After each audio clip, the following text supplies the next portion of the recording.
छत्तीसगढ़ की सियासत में इस वक्त एक बिल पर क्रेडिट लेने की होड़ मची हुई है। दरअसल ये बिल संसद से पास हो गया, जिसके बाद सूबे की 12 जनजातियों को आरक्षण का लाभ मिल सकेगा।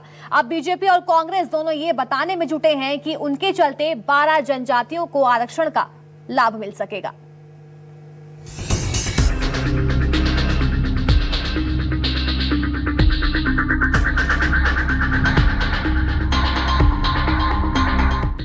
दिल्ली में लोकतंत्र के मंदिर में मंगलवार को कुछ ऐसा हुआ जिसकी गूंज अब छत्तीसगढ़ में सुनाई पड़ रही है। चुनावी साल है, लिहाजा सत्ता पक्ष हो या विपक्ष, दोनों इसे लपकने में लगे हैं।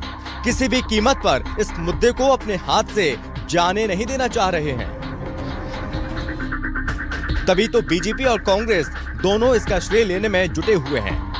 अब आप सोच रहे होंगे कि आखिर संसद में ऐसा क्या हो गया जो बीजेपी और कांग्रेस दोनों ही इसका क्रेडिट लेने में जुटे हैं। चलिए बताते हैं आपको। दरअसल मंगलवार को राज्यसभा में छत्तीसगढ़ की 12 जनजाति को एसटी में शामिल करने वाले संशोधन विधेयक को मंजूरी दे दी गई। इस विधेयक के पास होने के बाद अब 12 जनजातियों को अनुसूचित जनजाति के श्रेणी में लाया जा सकेगा।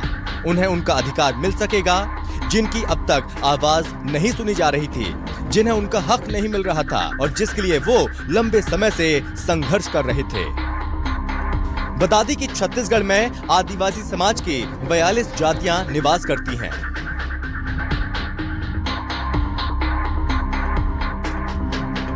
जिन 12 जातियों को जनजाति सूची में शामिल किया गया है, मात्रात्मक अशुद्धि के चलते इन्हें आरक्षण का लाभ नहीं मिल पा रहा था और पिछले साल लोकसभा में इसे सभी दलों ने अपनी सहमति दे दी थी, लेकिन राज्यसभा में ये बिल लटका हुआ था।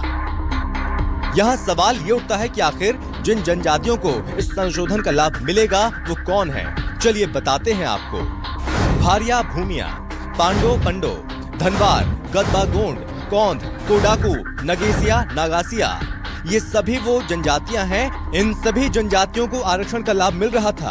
अब संशोधन होने के बाद इनसे जुड़ी उन जनजातियों को भी आरक्षण का लाभ मिलेगा जो मात्रात्मक अशुद्धि से वंचित थे। राज्यसभा से इस बिल के पास होने के बाद अब कांग्रेस और बीजेपी दोनों में इसका क्रेडिट लेने की होड़ मच गई है। कल का दिन छत्तीसगढ़ के इतिहास के लिए एक स्वर्णिम दिन रहा, जब राज्यसभा में छत्तीसगढ़ की 12 जनजातियां जो लिपिकीय त्रुटि के कारण वर्षों से संघर्ष कर रहे थे कि उन्हें अनुसूचित जनजाति के आरक्षण का लाभ मिले, उन्हें उनका संवैधानिक अधिकार मिले,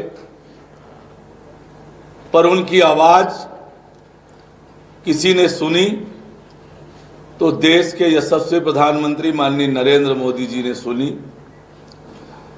लोकसभा में पूर्व में पास हो गया था, विधानसभा में विपक्ष के व्यवधान के कारण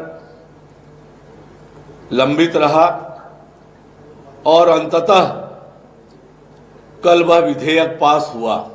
बता दें कि प्रदेश की कुल जनसंख्या का लगभग 1/3 जनसंख्या अनुसूचित जनजातियों की है और शायद इसलिए बीजेपी और कांग्रेस दोनों इस पर वोट बैंक पर अपनी नजरें गड़ाए बैठी हैं। Bureau report, news 24, Madhya Pradesh, Chhattisgarh.